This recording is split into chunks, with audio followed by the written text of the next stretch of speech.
நான் என்னோட பிறண்டோட அக்காவிடம் இந்த கேள்வியை கேட்டேன். அதே கேள்வியை உங்களிடம் கேட்டால் உங்கள் பதில் என்னவாக இருக்கும்?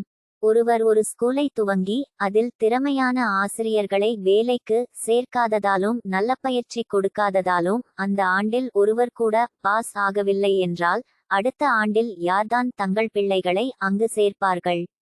அதற்காக எஜுகேஷன் சிஸ்டமே சரி இல்லை என்பது சரியா? அந்த மாணவர்கள் நன்றாக படிக்கவில்லை, அதற்கு அவர்களுக்கு நன்றாக கற்பிக்கப்படவில்லை என்பது சரியா? ஆனால் அந்த பெயில் ஆன மாணவர்களும் வெளிநபர்களும் என்ன சொல்லிக்கொண்டு இருக்கிறார்கள் தெரியுமா? அடுத்த ஆண்டில் யாருமே அந்த வகுப்பில் புதிதாக சேராததே அவர்கள் அடுத்த வகுப்பிற்கு மாறாததற்கு காரணமாம். பள்ளிக்கூடமே மூடப்பட்டதற்கும் யாருமே சேராததுதான் காரணமாம். இதுதான் உண்மையான காரணமா?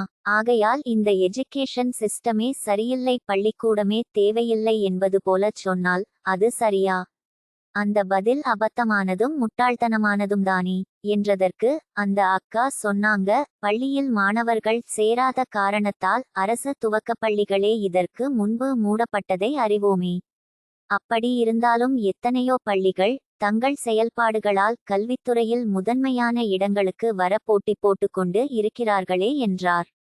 அப்படித்தான் ஆக்சிஸ்-இந்தியா.com ஆன்லைன் கம்பெனிகாரர்களும் நாம் அவர்களிடமே பொருள்களை வாங்கிக் கொண்டும் அந்த கம்பெனியை பற்றி மற்றவர்களுக்கும் விளம்பரப்படுத்தி அவர்களையும் அங்கேயே பொருள்களை வாங்க வைப்பதால் அவர்களையும் முன்னேற்றி அதன் மூலம் நம் வாழ்க்கை தரத்தையும் உயர்த்தி அதன் மூலமாகவே தங்களையும் நம்பர் 1 பொசிஷனுக்கும் கொண்டுவர வேண்டுமென்று எண்ணினால் நம்மவர்களோ ஆள் சேர்க்கிற பிசினஸ்ஸா?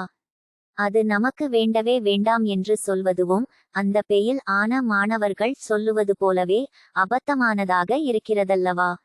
இனியாவது அத்தகைய செயலிலிருந்து மாற்ற மற்றவர்களுக்கும் இந்த விளம்பரத்தை பகிர்ந்து பயன்பெறுங்களேன்.